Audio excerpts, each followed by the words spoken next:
Coordination compound के नामकरण का नेक्स्ट नियम। जब समन्वय मंडल पर कोई काउंटर आयन का सूत्र नहीं होता है, अर्थात कोऑर्डिनेशन स्फीयर के ऊपर कोई आवेश लगा हो, तो इसके नाम के अंत में आयन लिखते हैं। बेटा कोऑर्डिनेशन स्फीयर के बाहर या तो लेफ्ट साइड में या राइट साइड में अगर कोई एलिमेंट या एटम मौजूद नहीं होता है और उसके ऊपर प्लस या माइनस चार्ज लगा होता है, तो इसका नाम देने के लिए कोई स्पेशल नियम नहीं है। इसका नाम एज इट इज़ दिया जाता है, वही पहले लिगेंड का नंबर, फिर लिगेंड का नाम, फिर CMI का नाम, उसके बाद उसका ऑक्सीडेशन नंबर जो भी हो, और फिर उसके आखिरी में आयन लिख दिया जाता है।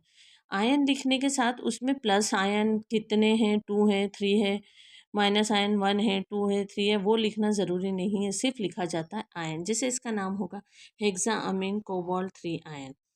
बेटा नेक्स्ट नियम, उभयदंती लिगेंड। उभयदंती लिगेंड मतलब लिगेंड का विशिष्ट नाम, अर्थात लिगेंड के नाम के बाद दाता परमाणु का संकेत लिखकर हाइफन लगा दिया जाता है। बेटा यहाँ देखो, यहाँ पर आइसो थायो आइसोसाइनेट, मतलब जब भी एस हो तो वहाँ लगा देते हैं थायो। आपको समझ में आयो, यहाँ पर लगा दिया अपनों ने। पर यहाँ लिगेंड का कौन सा एटम CMI से जुड़ा है, तो वो है नाइट्रोजन, तो इसलिए अपन लिखेंगे नाइट्रोजन, वो नाइट्रोजन को जोड़ेंगे अपन हाइफन से, तो इसका नाम होगा। अब अपन जो नियम देखें अभी तक के, पहले अल्फ़ाबेटिक ऑर्डर से, तो ए पहले आएगा तो इसका नाम हो जाएगा ट्राई अमीन, उसके बाद आ जाएगा ट्राई आइसो थायो साइनेटो, आइसोथायोसाइनाइटो। उस और काहे से जुड़ा है, नाइट्रोजन से, इसलिए देखो हाइफन लगाया है, फिर अपनों ने एन लिखा है और कोबाल्ट 3। बेटा अगर इसी को मैं उल्टा करके लिख देती CNS, क्या लिख देती CNS, तो पहली बात तो अगर ये कार्बन से जुड़ा है तो आइसो आएगा नहीं, और एस है तो थायो तो आएगा। इसका नाम हो जाएगा ट्राई अमीन ट्राई थायो साइनेटो। अब कार्बन जुड़ा हुआ लिगेंड, यहाँ पर कार्बन लिगेंड का जो कार्बन है वो CMI से जुड़ा है, तो इसका नाम हो जाएगा ट्राई थायोसाइनाइटो हाइफन C कोबाल्ट 3। ठीक है, क्लियर हो गया। यह आपका उभयदंती लिगेंड का नामांकरण की पद्धति। उसके बाद आता है बहुनाभिकीय संकुल। बहुनाभिकीय संकुल, यदि संकुल में 2 या 2 से अधिक धातु आयन होते हैं, मतलब अभी तक अपन तो एक ही CMI की बात कर रहे थे, बट अगर एक से अधिक धातु आयन होंगे तो फिर इन धातु आयनों को जोड़ने वाले लिगेंड को, धातु आयन को जो भी जोड़ रहा है लिगेंड, उसको ब्रिज ग्रुप या ब्रिज लिगेंड कहते हैं। और इन लिगेंड के नाम लिखने के लिए बेटा अपन किसका यूज़ करते हैं, म्यू प्रीफिक्स का यूज़ करते हैं। म्यू प्रीफिक्स लगाकर, शब्द लगाकर बाकी संकुलों का नाम लिख दिया जाता है। फॉर एग्जाम्पल देखिए यहाँ पर देखिए, एक्वा के 4 मॉलिक्यूल है, फिर आयरन जुड़ा है 2 हाइड्रोक्सिल से OH। फिर यहाँ देखिए दूसरा, कितने हो गए CMI, एक CMI यहाँ पर हो गया और एक CMI यहाँ हो गया, और दोनों कैसे जुड़े हैं बेटा, OH से जुड़े हुए हैं, मतलब ये वाला OH इस आयरन से भी जुड़ा है, ये वाला OH इस आयरन से भी जुड़ा है, ये OH इस आयरन से भी जुड़ा है, ये OH इस आयरन से भी जुड़ा है। उसके बाद ज़रूरी नहीं लिगेंड सेम हो, लिगेंड अलग अलग भी हो सकते हैं, बट यहाँ सेम लिगेंड लिखे हैं अपनों ने तो उसको रहने दो। अब इसका नाम कैसे देंगे, शुरू से जहाँ से है वहाँ से लिखना चालू करेंगे। सबसे पहले तो वाटर है, वाटर को अपन एक्वा बोलते हैं, इसका 4 नंबर तो इसलिए बोलेंगे टेट्रा एक्वा। ठीक है, आयरन है तो आयरन ही लिखेंगे, आयरन। और इसका अब जब अपन निकालेंगे अपन ऑक्सीडेशन नंबर, तो इस आयरन की ऑक्सीडेशन नंबर 3 आएगा, और ये जुड़े हुए हैं दोनों OH से, इसलिए हाइफन, फिर म्यू, फिर हाइफन, उसके बाद जितने ग्रुप से जुड़े हैं या 2 OH ग्रुप से जुड़े हैं तो इसलिए लिखेंगे डाई हाइड्रोक्सी। ठीक है, ये हो गया यहाँ तक का नाम। अब दूसरे का नाम चलूँगी, यहाँ पर फिर आयरन है, बट इसमें पहले लिगेंड का नेम लिखेंगे तो लिखेंगे टेट्रा एक्वा आयरन। यहाँ पर भी इसका ऑक्सीडेशन नंबर 3 आएगा, तो 3, और फिर आखिरी में नाइट्रेट दिया हुआ है कोऑर्डिनेशन स्फीयर के बाहर, इसलिए इसका नाम आ जाएगा नाइट्रेट। ओके, क्लियर हो रहा है। अगर यहाँ पर जैसे लास्ट में दिया है नाइट्रेट, अगर यहाँ पोटेशियम दिया होता या सोडियम दिया होता आगे, तो यहाँ पर अपन आयरन की जगह लिखते फेरेट, अपनों ने जो नियम पढ़ा है। ठीक है, फेरेट, यहाँ भी फिर फेरेट आता, ठीक है, दोनों आयरन की जगह फिर फेरेट आता। नेक्स्ट IUPAC से नाम लिखने के लिए जो नेक्स्ट लॉ है, लेमिंग ऑफ आइसोमर्स। आइसोमर्स क्या होते हैं बेटा? आइसोमर मतलब समावयवी वो होते हैं जिनके अणुसूत्र समान होते हैं बट उनके परमाणु स्ट्रक्चर या स्ट्रक्चरल फॉर्मूला क्या होते हैं, डिफरेंट होते हैं, उनको अपन आइसोमर कहते हैं। ठीक है, ऐसे सभी जिनके क्या हो बेटा, अणुसूत्र समान हो। अणुसूत्र मतलब जितने नंबर हैं सेम हो, जैसे यहाँ लिखा है प्लेटिनम, हाँ, प्लेटिनम के बाद 2 Cl, ठीक है, 2 NH3, ये देखो अणुसूत्र दोनों का सेम है, पर जब इनका स्ट्रक्चरल फॉर्मूला बनाएंगे बेटा, ये प्लेटिनम जो है ये देखिए, ये एक बॉन्ड, ये एक बॉन्ड, ये एक बॉन्ड, ठीक है। यहाँ पर अगर ये क्लोरीन दोनों सेम साइड में हैं, सेम साइड में होंगे तो इसको बोलेंगे सिस समावेवी, क्या बोलेंगे, सिस आइसोमर। बट अगर ये जो क्लोरीन है, ये क्लोरीन है, ये क्या होंगे, अपोजिट, एक दूसरे के अपोजिट, क्लोरीन हो या अमीन देखें दोनों ही आ जाएंगे वो तो बेटा। अगर ये अपोजिट डायरेक्शन में, देखिए ये इसके सामने, ये इसके सामने, तो इसको बोलते हैं ट्रांस, क्या बोलते हैं, ट्रांस। जब सेम साइड में लिगेंड हो, सेम साइड पे लिगेंड हो तो उसको बोलेंगे सिस आइसोमर, और जब अपोजिट डायरेक्शन में होंगे तो उसको बोलेंगे ट्रांस आइसोमर। ये तो आपके पूरे जो जितने भी अपने कोऑर्डिनेशन कंपाउंड्स हैं उनके नामांकन के नियम हैं। इसमें एक बात और इंक्लूड कर लीजिए बेटा, क्योंकि आपको जब नामांकन करते हैं तो ये प्रॉब्लम आती है। बेटा अपनों ने लिगेंड्स देखे थे, बाइडेंटेड, मोनोडेंटेड, ट्राइडेंटेड, हेक्साडेंटेड। वैसे लिगेंड्स को अपन फिर 3 पार्ट्स में डिवाइड करते हैं, उदासीन लिगेंड, ऋणायन लिगेंड और धनायन लिगेंड। या आप 1 मिनट अपनी वीडियो रोक के और इन लिगेंड्स के नाम नोट डाउन कर लीजिए, क्योंकि ये अगर लिगेंड्स के नाम आपको याद रहेंगे, इनके चार्जेस याद रहेंगे, तो आप ऑक्सीडेशन नंबर निकालना इजी होगा, और ऑक्सीडेशन नंबर निकालेंगे जभी तो अपना नामांकन पूरा होगा। इसलिए इसको अपने वीडियो को रोकिए और 2 मिनट में अपने इनका नाम लिख लीजिए अपनी कॉपी में, या उसका एक फ़ोटो खींच लीजिए, क्लिक कर लीजिए। दूसरा होता है बेटा ऑक्सीडेशन नंबर निकाल। ऑक्सीडेशन नंबर निकालने के लिए अपनों को ज़्यादा कुछ नहीं करना है, लिगेंड्स का नाम देना है। तो अपनों को अभी तक अपन निकालते हैं, 9th-10th में भी अपनों ने निकाला है। यहाँ कुछ स्पेशल नहीं है, जिसका ऑक्सीडेशन नंबर निकालना हो, जिस भी एलिमेंट का आपको ऑक्सीडेशन नंबर निकालना है, जैसे, और ऑक्सीडेशन नंबर जब भी अपन कोऑर्डिनेशन कंपाउंड की बात करेंगे तो बेटा ऑक्सीडेशन नंबर हमेशा सेंट्रल मेटल आयन का ही निकाला जाता है। अभी यहाँ पर उन्होंने ऊपर देखा साइनाइड जो है, साइनाइड काय में आ रहा है बेटा, देखिए निगेटिव लिगेंड में आ रहा है और इसके ऊपर एक चार्ज होता है, ठीक है। एक साइनाइड पे एक चार्ज, यहाँ पर कितने लिखे अपनों ने, 2 साइनाइड। पोटेशियम पे अपनों को मालूम है तो +1, जिसका लिखा है उसको प्लस लगा के x लिखिए।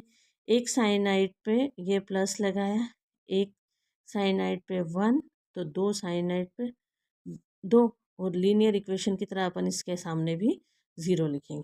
एक साइनाइड पे -1 तो 2 साइनाइड पे -2, ये देखिए, ठीक है। इसको सॉल्व करेंगे तो कैसे लिखेंगे, +1 + x, ये -2 = 0। क्लियर हो गया बेटा। ये माइनस यहाँ पर हो जाएगा, अब देखिए ये इधर जाएगा, अपन सॉल्व करेंगे तो ये आ जाएगा -1, ठीक है। तो यहाँ पर क्या आ जाएगा, सिल्वर के ऑक्सीडेशन नंबर 1 आएगी, क्या आएगी बेटा, 1 आएगी। ओके, जब ये इक्वल टू के उस साइड जाएगा तो ये प्लस में हो जाएगा।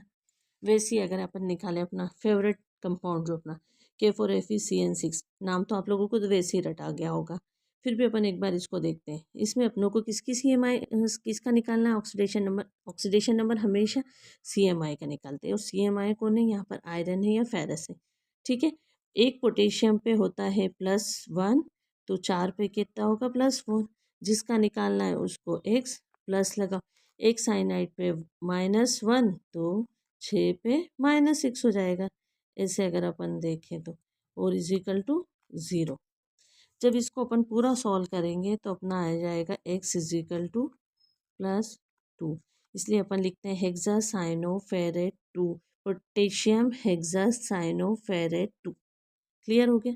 बाकी की ये जो 2 कंपाउंड्स हैं ये आपके लिए होमवर्क है, ठीक है, ये एक और एक ये 2, ठीक है। ये आपका होमवर्क है बेटा। बट यहाँ पर मैं आपको ये वाला जो थर्ड वाला एग्जाम्पल है ये आपको एक्सप्लेन करती हूँ। बेटा अभी अपनों ने ऊपर देखा कि कार्बिनॉल जो है ये निगेटिव लिगेंड भी नहीं है, पॉजिटिव लिगेंड भी नहीं है, ये काय में आता है बेटा। अभी अपनों ने थोड़ी देर पहले देखा था कि कार्बिनॉल आता है ये न्यूट्रल लिगेंड में। न्यूट्रल लिगेंड में आता है मतलब इसके ऊपर कोई चार्ज होगा ही नहीं।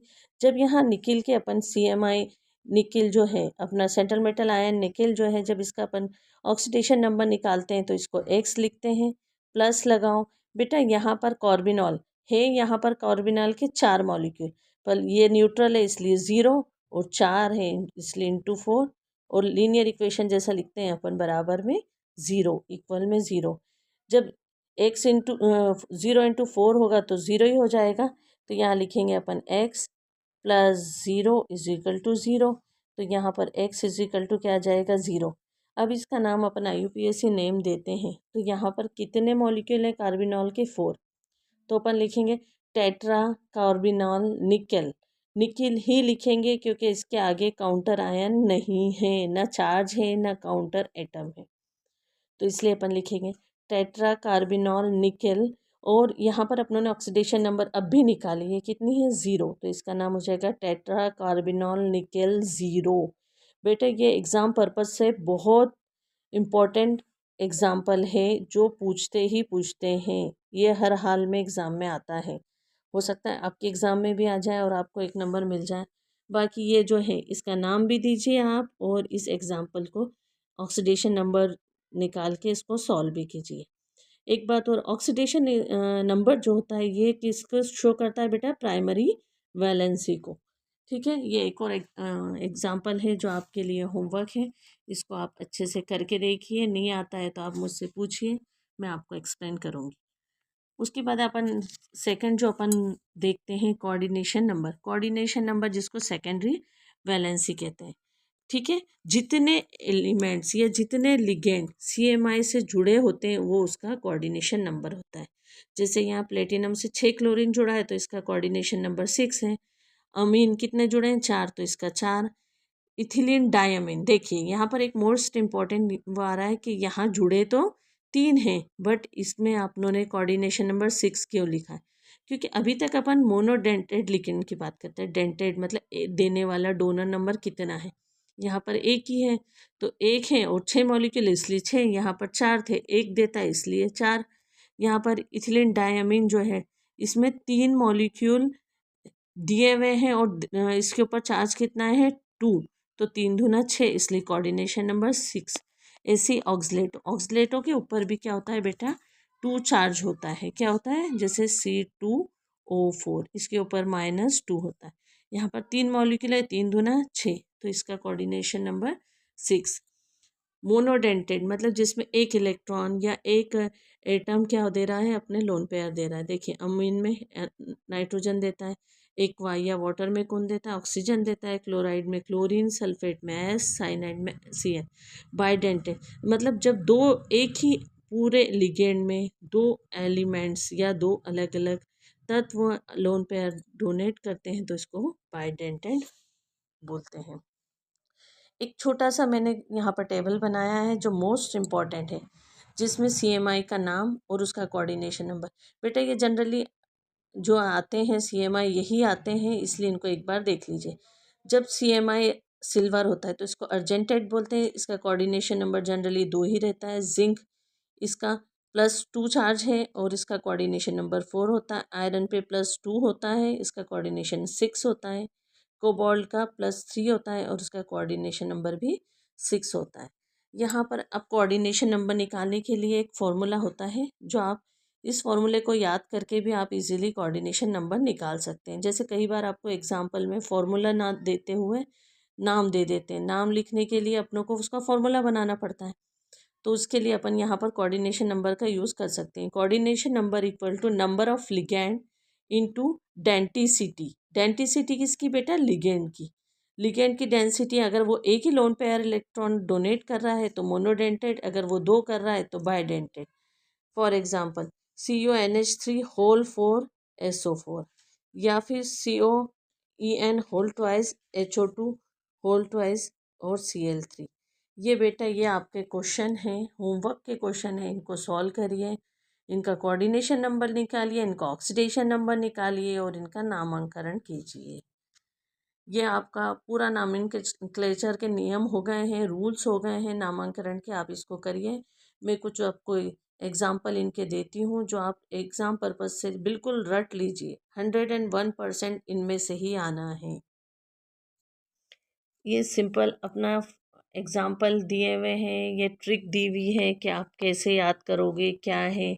यहाँ शॉर्ट नोट्स बने हैं, इस पर एक बार ध्यान दे दीजिए कि आप लोगों का अगर कोई प्रॉब्लम होती है तो वो क्लियर हो जाएगी। और अपनी ट्रिक क्या है, प्लीज़ मंडे, ठीक है, प्लीज़ मंडे। प्लीज़ मंडे मतलब क्या है, लिखेंगे सबसे पहले अपन पॉजिटिव आयन, फिर लिगेंड, लिगेंड के बाद सेंट्रल मेटल आयन, उसका ऑक्सीडेशन नंबर, फिर लिखेंगे अपन अगर कोई निगेटिव एलिमेंट लिखा है ब्रैकेट के बाहर तो उसका नाम लिखेंगे। यहाँ पर PLMNO प्लीज़ में अपन ये इसको स्क्वायर ब्रैकेट में लिखते हैं L और किसको MO को, ठीक है, L और M को। ये आपके कुछ एग्जाम्पल दिए हुए हैं बेटा, इनको देख लीजिए, इनका स्क्रीनशॉट ले लीजिए, पहले आप एग्जाम्पल लिखिएगा, इनके आंसर बनाने की कोशिश करिए, नहीं आएंगे तो फिर मैं आपको एक्सप्लेन करती हूँ। Thank you. आपको अगर मेरे नामनक्लेचर के नियम समझ में आए हो, नामांकन के नियम समझ में आए, आपको मेरा वीडियो अच्छा लगा हो तो मेरे चैनल को सब्सक्राइब किए और मुझे लाइक भेजिए। Thank you.